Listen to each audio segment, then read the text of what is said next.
So I thought about some intro like, oh, apps are most important reason we use our phones. But really, there's just too many apps out there to help find the best ones you want for certain things. We don't do that many app roundups here on Techno Buffalo. I usually save them when I've got stuff that I really enjoy using. So I have 5 apps that I am using right now. And if you guys like this video, let us know down below, give it a thumbs up, and we'll do more. Because when I compiled the list, it was like 10 to 12 long, but I thought I'd condense it to my top 5. Let's start with keeping your stuff safe. Privacy.com sponsored this video, but I would have included them anyway. I had a credit card stolen about a month and a half ago, and someone used it to buy not 1, but 2 gigantic closet-sized meat lockers in Montana, which clearly I did not do. So I've actually been using them for a while. It's an app for iOS or Android. It also has a Chrome plugin, but gives you full control over your credit cards. So the first thing that I like about it, lets you create essentially burner cards and fake addresses. So you don't have to put in your billing address and give a credit card number to a site that maybe isn't that reputable. You know, you put your information to a site, you look at your browser, usually you'll see a little lock symbol out there, but it doesn't always mean information is going to be secure. Some people will see that and that can always get out. The reason I like privacy.com, you can control the cards that are being used, you can freeze cards, you can totally delete cards if you want. It just works really well. And after I bought 2 meat lockers, I decided I wanted to sort of preserve my identity, and most of the purchasing I do is online, so privacy has been an awesome tool for me. It just gives you control over your credit card information and who's going to see it. I'll use the app generally to monitor the cards, but usually most of my buying is done in Chrome, so I use a Chrome extension for almost everything. If you want to keep your stuff safe, check it out. It's free to sign up. They're a sponsor, but it's also a really useful app to use, so check it out.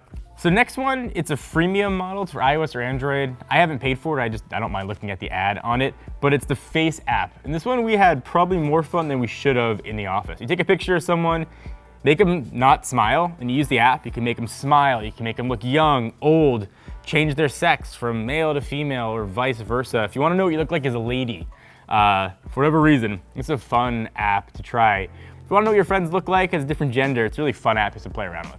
So I get a lot of questions on what we use to record our screens on Android. On iOS, it's now built into iOS 11. On Android, I use an app called Easy Screen Recorder. It's totally free. It should probably cost something for how awesome the features are. It lets you control everything. You can control the resolution of the screen you're recording. You can control the frames per second.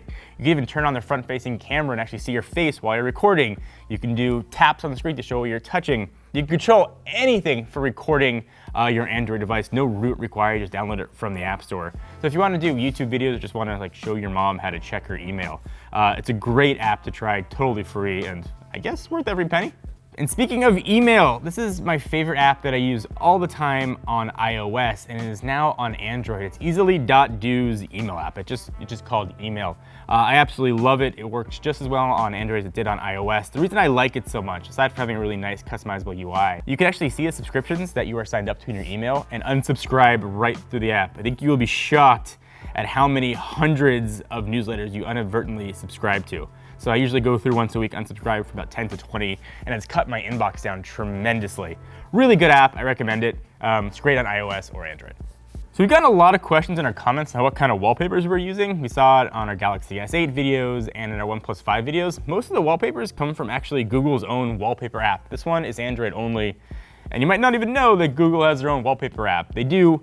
They change every day. You can update it. You get images from Google Earth. They just look really awesome, high-res images. We also got a ton of comments about our thumbnail from our Versus video on the OnePlus 5 versus Galaxy S8. Want to know what that weather widget was that we used.